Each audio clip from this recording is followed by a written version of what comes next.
अगस्त 2009। बलूचिस्तान की सड़क पर एक धूल उड़ाती जीप कराची की तरफ जा रही है।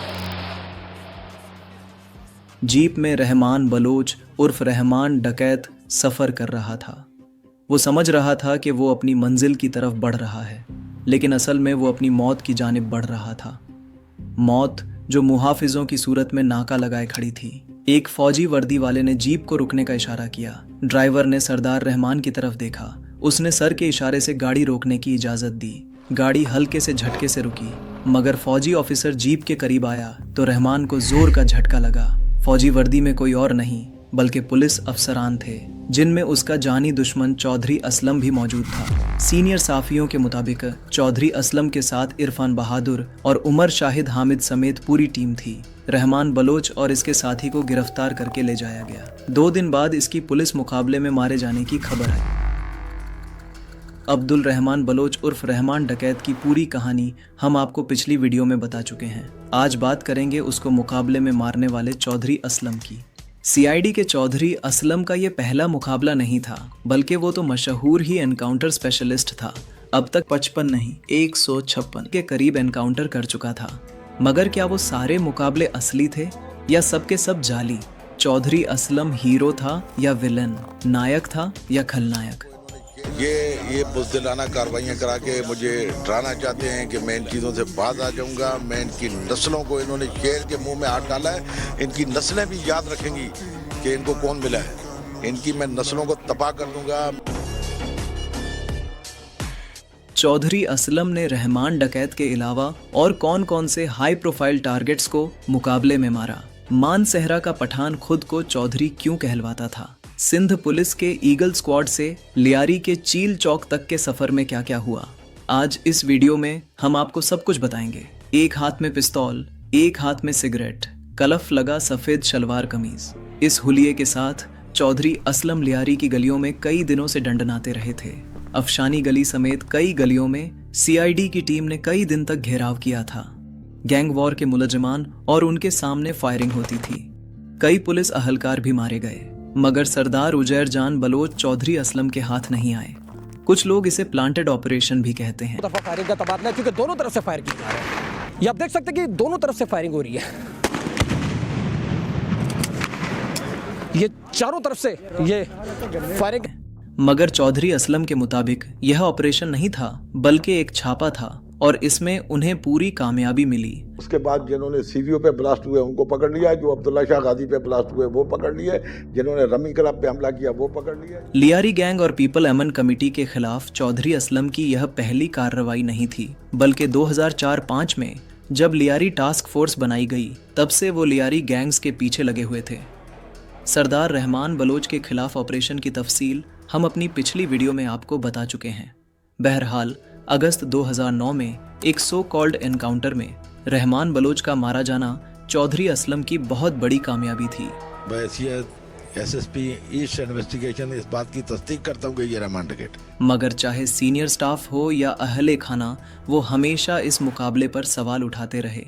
रहमान के राइट हैंड उजैर बलोच के लिए चौधरी असलम शायद तब से ही नफरत और दुश्मनी का सिंबल बन चुके थे। सुप्रीम कोर्ट भी जाएंगे, हम जरदारी साहब से भी अपील करते हैं कि इस केस के मुतालिक गौर करें। मगर सिर्फ रहमान बलोच की मैयत पर रोने वाले या उसके जनाजे में शिरकत करने वाले ही चौधरी असलम को नापसंद नहीं करते थे। उनसे नफरत करने वालों की लिस्ट बहुत लंबी है, जिनमें तहरीक ए तालिबान पाकिस्तान, अंडरवर्ल्ड और MQM भी शामिल थी। TTP से चौधरी असलम के टकराव पर हम बाद में बात करेंगे, क्योंकि उन्हीं दहशतगर्दों के खिलाफ जंग में चौधरी असलम शहीद हुए। पहले हम MQM के खिलाफ ऑपरेशन का जिक्र करेंगे, जिसके दौरान चौधरी असलम एक दबंग पुलिस ऑफिसर के तौर पर सामने आए। मगर उससे पहले थोड़ा सा उनकी पर्सनल लाइफ के बारे में जान लेते हैं। 1964 में वो मानसेहरा के इलाके धुड़ियाल में पैदा हुए। बाद में वो कराची आए और अक्टूबर 1984 में सिंध रिजर्व पुलिस के ईगल स्क्वाड में असिस्टेंट सब इंस्पेक्टर भर्ती हुए और फिर वो तरक्की करते करते अपने काम की बुनियाद पर, अपनी बहादुरी की बुनियाद पर, अपनी लेगेसी की बुनियाद पर, कारकर्दगी की बुनियाद पर वो SP के ओहदे तक पहुंचे। यह वही दौर था जब all Pakistan मुहाजिर student organisation APMSO धीरे धीरे मुहाजिर कौमी मूवमेंट MQM की शक्ल इख्तियार कर रही थी। अल्ताफ हुसैन मुहाजिरों के एक बड़े लीडर के तौर पर उभर रहे थे। कुछ अरसे बाद ट्रैफिक हादसे में बुशरा जैदी की मौत के बाद शहर में जबान की बुनियाद पर फंसादात शुरू हो गए। ऐसे हालात में चौधरी असलम ज्यादातर उर्दू स्पीकिंग इलाकों में तैनात रहे। इसी दौर से MQM पर वायलेंस के इल्जामात लगना शुरू हो गए थे। 19 जून 1992 को कराची में ऑपरेशन क्लीनअप शुरू हुआ, जिसे ऑपरेशन ब्लू फॉक्स कहा जाता है। बाद में 1994 में पीपल्स पार्टी के दौर में इस ऑपरेशन की कमान सिंध पुलिस ने संभाल ली। उन दिनों चौधरी असलम गुलबहार में SAO थे। ये इलाका अंग्रेजों के दौर में फायरिंग रेंज था, इसलिए गोली मार भी कहलाता था। अब इलाके के नाम का असर था या ऊपर से मिलने वाला फ्री हैंड, चौधरी असलम ने MQM के कार्यकर्ताओं को टारगेट करना शुरू कर दिया। चौधरी असलम पर MQM के रहनुमाओं और कार्यकर्ताओं के साथ गैर इंसानी सुलूक और बेईमाना तशद्दुद के इल्जामात भी लगे, मगर सियासी जमातों और क्रिमिनल गैंग्स के इन कार्यकर्ताओं के खिलाफ ऑपरेशन करना कोई आसान काम नहीं था। दूसरी तरफ से पुलिस पर भी भरपूर हमले किए जाते थे। 4.5 साल के अरसे में इंस्पेक्टर बहादुर अली समेत 450 पुलिस अफसरान और अहलकार मारे गए थे। खुशकिस्मती से चौधरी असलम किसी का निशाना नहीं बने। नवंबर 1996 में बेनजीर भुट्टो की हुकूमत खत्म होने के बाद MQM के खिलाफ ऑपरेशन सुस्त पड़ गया। MQM मुहाजिर कौमी मूवमेंट से मुत्तहिदा कौमी मूवमेंट बन गई। 1997 के इलेक्शंस में MQM को नेशनल असेंबली की 12 सीट्स भी मिल गईं और नवाज गवर्नमेंट में उन्हें मिनिस्ट्री भी हासिल हुई।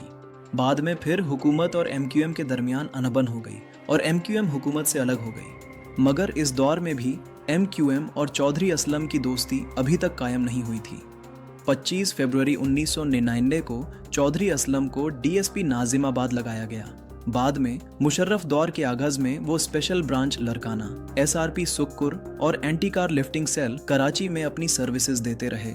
मुत्तहिदा कौमी मूवमेंट से उनके तल्लुकात उस वक्त बेहतर हुए जब रऊफ सिद्दीकी सूबाई वजीर दाखिला बने। लियारी में रहमान बलोच गैंग से मुत्तहिदा के कार्यकर्ताओं का क्लैश शुरू हो चुका था। मुत्तहिदा ने अपने दुश्मन से निपटने के लिए चौधरी असलम को इस्तेमाल करने का प्लान बनाया और चौधरी असलम को लियारी टास्क फोर्स का सरबराह बना दिया गया, मगर इससे पहले वो एक और कारनामा भी अंजाम दे चुके थे। वो था अंडरवर्ल्ड डॉन शोएब खान की गिरफ्तारी। शोएब खान को दाऊद इब्राहिम का साथी समझा जाता था, इसलिए उन पर हाथ डालना ज़रा मुश्किल था। शोएब खान पर दूसरे जराइम के साथ MQM के कार्यकर्ताओं को कत्ल करने का भी इल्ज़ाम था। चौधरी असलम ने दिसंबर 2004 में लाहौर से गिरफ्तार करके कराची लाया। शोएब खान के बाद चौधरी असलम ने लियारी में मुजरिमों के खिलाफ भरपूर कार्रवाइयाँ शुरू कर दी। मुबैना तौर पर मुत्तहिदा कौमी मूवमेंट रहमान बलोच के मुखालिफ ग्रुप अरशद पप्पू को सपोर्ट कर रही थी। इसी वजह से रहमान बलोच को फरार होकर बलोचिस्तान के इलाके हब जाना पड़ा। 18 मई 2005 को चौधरी असलम ने हब में रहमान बलोच के घर व्हाइट हाउस पर छापा मारा। उधर से भी पुलिस टीम पर फायरिंग की गई, जिसमें इंस्पेक्टर इरफान बहादुर जख्मी हो गए थे। यहाँ से रहमान बलोच गैंग से उनकी दुश्मनी समझ लें कि किस्म की हो गई। चौधरी असलम बदले की आग में जलने लगे। उस वक़्त चौधरी असलम पर यह इल्ज़ाम भी लगा कि वो रहमान बलोच ग्रुप के खिलाफ सिर्फ इसलिए कार्रवाई कर रहे हैं ताकि मुत्तहिदा को खुश किया जा सके। बाद में एक इंटरव्यू में उन्होंने इस इल्ज़ाम को बिल्कुल गलत करार दिया। उसके बाद जिन्होंने CBO पे ब्लास्ट हुए उनको पकड़ लिया, जो अब्दुल्ला शाह गाजी पे ब्लास्ट हुए वो पकड़ लिए, जिन्होंने रमी क्लब पे हमला किया वो पकड़ लिए, जिन्होंने जैसे कि हमने रहमान बलोच की वीडियो में बताया था कि चौधरी असलम ने जून 2006 में रहमान बलोच को क्वेटा से गिरफ्तार किया था, मगर फिर वो खुद एक जाली मुकाबले के इल्ज़ाम में गिरफ्तार हो गए थे। हुआ ये था कि 11 जुलाई 2006 को लियारी टास्क फोर्स ने दावा किया कि उसने गदाफ में एक मुकाबले में मशूक ब्रोही नामी मुलजिम को मार दिया है, जो कत्ल गारत और डकैतियों वगैरह में मुलव्विस था। बाद में पता चला वो मशूक ब्रोही नहीं बल्कि एक किसान रसूल बख्श ब्रोही था, जिसे सकरन से गिरफ्तार करके लाया गया था। सीनियर ऑफिसर्स के मुताबिक इन जाली पुलिस मुकाबलों का मकसद भारी हेड मनी हासिल करना होता था। सरकारी रिकॉर्ड के मुताबिक इस एनकाउंटर में चौधरी असलम, उमर शाहिद हामिद, इरफान बहादुर और चौधरी असलम के दीगर साथी भी शामिल थे। सुप्रीम कोर्ट ने इस मामले का नोटिस लिया और यूं दूसरों को लॉकअप और जेल में डालने वाला चौधरी असलम खुद सलाखों के पीछे पहुंच गया। वो 18 महीने जेल में रहे। बाद में सुप्रीम कोर्ट ने चौधरी असलम समेत तमाम अफसरों को बेगुनाह करार दे दिया और बरी कर दिया और वो अपनी जॉब पर वापस भी आ गए। जब चौधरी असलम जेल से बाहर आए तो शहर का नक्शा काफी हद तक बदल चुका था। 2008 के इलेक्शन के बाद वफाका और सिंध में पीपल्स पार्टी की हुकूमत कायम हुई। MQM भी इसका हिस्सा थी। रहमान बलोच लियारी में मजीद जोर पकड़ चुका था और मनमानियों पर उतर आया था। नतीजा ये हुआ कि सदर आसिफ अली जरदारी ने लियारी में ऑपरेशन और रहमान बलोच के खिलाफ कार्रवाइयों की मंजूरी दे दी। रेंजर्स और पुलिस ने मुश्तरका ऑपरेशन शुरू किया, मगर मरकजी किरदार में अब भी चौधरी असलम नजर आए। लियारी गैंग वॉर के नुमाया किरदार वैसे ही मशकूक पुलिस मुकाबलों में मारे जाने लगे, जैसे 90s में MQM के कार्यकर्ता मारे जाते थे। लियारी का बेताज बादशाह और इलाके में सरदार का दर्जा हासिल करने वाला रहमान बलोच भी 9 अगस्त 2009 को एक ऐसे ही मुकाबले में मारा गया। SSP ईस्ट इन्वेस्टिगेशन इस बात की तस्दीक करता हूँ कि ये रहमान टिकट, मगर जराए यही कहते हैं कि इसे गिरफ्तार करके जाली मुकाबले में ठिकाने लगाया गया था। बाद में जब जुल्फिकार मिर्जा सिंध के वजीर दाखिला बने तो लियारी में पीपल्स अमान कमेटी के खिलाफ कार्रवाइयां सुस्त पड़ गईं। लेकिन ये वो दौर था जब कराची में TTP भी जोर पकड़ने लगी थी। जुल्फिकार मिर्जा ने CID क्राइम इन्वेस्टिगेशन डिपार्टमेंट को एक्टिव करने का हुक्म दिया। इस इदारे को TTP, लश्कर ए जंगवी और इस किस्म के एक्सट्रीमिस्ट ग्रुप्स के खिलाफ कार्रवाइयों का टास्क मिला। चौधरी असलम ने बहुत बहादुरी से इस एलिमेंट का खात्मा करना शुरू किया। रोजाना किसी न किसी इलाके में CID की कार्रवाइयां होती, TTP और दूसरी टेररिस्ट तंजीमों के कार्यकर्ता मारे जाते या गिरफ्तार कर लिए जाते। इस कामयाबी ने चौधरी असलम को स्टेट के पावरफुल सर्कल और अवाम की नज़रों में हीरो बनाना शुरू कर दिया था। तहरीक तालिबान पाकिस्तान के खिलाफ भरपूर कार्रवाइयों का पहला बड़ा रद्द अमल CID के हेड ऑफिस पर हमले की शक्ल में आया। 11 नवंबर 2010 को सिविल लाइंस कराची में CID के दफ्तर से बारूद से भरी गाड़ी टकरा दी गई। चौधरी असलम हमले में बच गए, मगर 20 दूसरे लोग मारे गए। हमले की जिम्मेदारी TTP और लश्कर ए जंगवी ने कबूल की। हमले के बाद चौधरी असलम ने टेररिस्ट तंजीमों के खिलाफ ज्यादा फोर्स से कार्रवाइयां शुरू कर दी। जवाब में TTP और लश्कर ए जंगवी ने एक बहुत बड़ा और खतरनाक हमला अंजाम दिया। 19 सितंबर 2011 खैबान ए रूमी डिफेंस। चौधरी असलम के दोनों बच्चे स्कूल जा रहे थे। बच्चे घर के अंदर वाले दरवाजे से निकले। उन्होंने बैग पार्किंग में खड़ी गाड़ी में रखे। वो गाड़ी में बैठने वाले थे कि किसी बात पर झगड़ा हुआ तो छोटे ने बड़े को मुक्का मारा और भागा। बड़ा इसे मारने के लिए पीछे लपका। अभी वो घर के अंदर पहुंचे ही थे कि एक जोरदार धमाका हुआ। 500 किलो बारूद से भरी गाड़ी चौधरी असलम के घर की दीवार से टकरा गई थी। हमले में चौधरी असलम के घर में रहने वाले 6 पुलिस अहलकार, एक राह चलती खातून और उसका बच्चा जान से गए। चौधरी असलम का घर किसी खंडर का मंजर पेश कर रहा था। दहशतगर्दों का टारगेट था कि चौधरी असलम को उनकी फैमिली समेत खत्म कर दिया जाए, मगर उनकी किस्मत अच्छी थी कि वो बच गए। इस हमले में घर का भेदी भी मुलव्विस था, जिसने दहशतगर्दों को सारी इन्फॉर्मेशन फराहम की थी। इसके बारे में हम बाद में तफसील से बताएंगे। बहरहाल इस हमले की जिम्मेदारी भी तालिबान ने कबूल की। उनके तर्जुमान एहसानुल्लाह एहसान ने दावा किया कि चौधरी असलम और दूसरे पुलिस अफसरान आइंदा भी निशाना बनाए जाते रहेंगे। इस हमले के बाद भी चौधरी असलम खौफजदा नहीं हुए, बल्कि दहशतगर्दों को खुलेआम ललकारा। कि नस्लों को इन्होंने शेर के मुंह में हाथ डाला है, इनकी नस्लें भी याद रखेंगी कि इनको कौन मिला है। इसके बाद चौधरी असलम ने इन दहशतगर्द ग्रुप्स के खिलाफ तबरतोड़ कार्रवाइयां की, मगर दहशतगर्द भी मौके की ताक में थे। उन्हें चौधरी असलम के एक करीबी साथी की तरफ से मदद हासिल थी। दहशतगर्दों को 9 जनवरी 2014 को मौका मिल गया। इस दिन नॉर्दर्न बाईपास पर मांगो पीर के इलाके में चौधरी असलम ने एक मुबैना मुकाबला किया। इसमें 3 तालिबान दहशतगर्दों की हलाकत का दावा किया गया। इस शहर चौधरी असलम की गाड़ी हसन स्क्वायर से ईसा नगरी की तरफ मुड़ी और लियारी एक्सप्रेसवे पर चढ़ी। उनकी जान को शदीद खतरा था, इसलिए हुकूमत ने उन्हें बॉम्ब प्रूफ गाड़ी दी हुई थी। लेकिन उस दिन चौधरी असलम की बॉम्ब प्रूफ गाड़ी मुरम्मत के लिए गई हुई थी। इन्फॉर्मर ने यह खबर दहशतगर्दों तक पहुंचा दी थी, जिसके बाद उन्होंने पूरी प्लानिंग कर ली। एक सुजुकी पिकअप जिस पर ड्रम्स लोड थे लियारी एक्सप्रेसवे पर चंद ही मिनट पहले चढ़ चुकी थी और एक मोड़ पर खड़ी कर दी गई थी। 4:40 पर जैसे ही चौधरी असलम की गाड़ी वहां पहुंची, जोरदार धमाका हुआ। चौधरी असलम इस हमले में शहीद हो गए। उनका ड्राइवर कामरान भी जान से गया।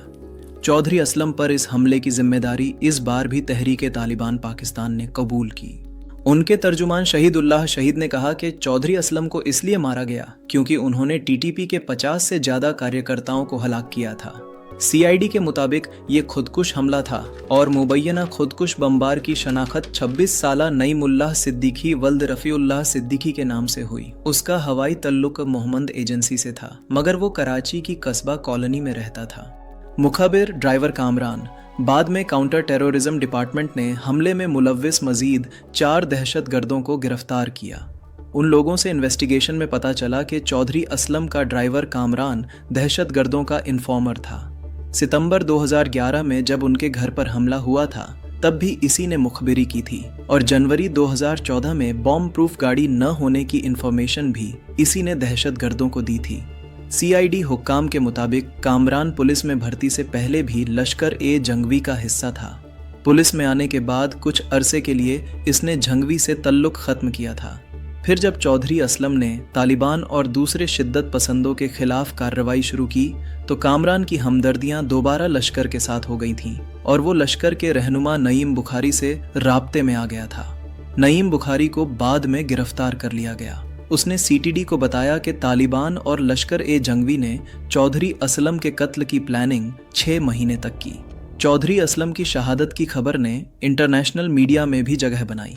उन्हें सुपर कॉप और तालिबान हंटर करार दिया गया। इस सुपर कॉप पर एक इल्जाम ये भी लगा कि उन्होंने करोड़ों की जायदादें नाजायज तरीकों से बनाई। चौधरी असलम के मुताबिक उन्होंने ये करोड़ों रुपए इश्तिहारी मुजरिमों को एनकाउंटर में मारकर कमाए। इतनी ज्यादा हेड मनी हासिल करना एक वर्ल्ड रिकॉर्ड है। कितने अब तक हेड मनी मिल चुके हैं? मुझे भी 9 करोड़ के करीब मिल चुकी है। 9 crore and that is the highest world में इतनी किसी को। बहरहाल चौधरी असलम की शहादत पर जहां बहुत से आंखों में आंसू थे तो वहीं बहुत से घरों में शुक्राने के नफिल पढ़े गए, मिठाइयां भी तकसीम की गईं, क्योंकि किसी के लिए वो हीरो था तो किसी के लिए विलन। आपका इनके बारे में क्या ख्याल है, हमें कमेंट सेक्शन में ज़रूर बताइएगा। और अगली डॉक्यूमेंट्री आप किस बारे में देखना चाहते हैं ये भी ज़रूर बताएं।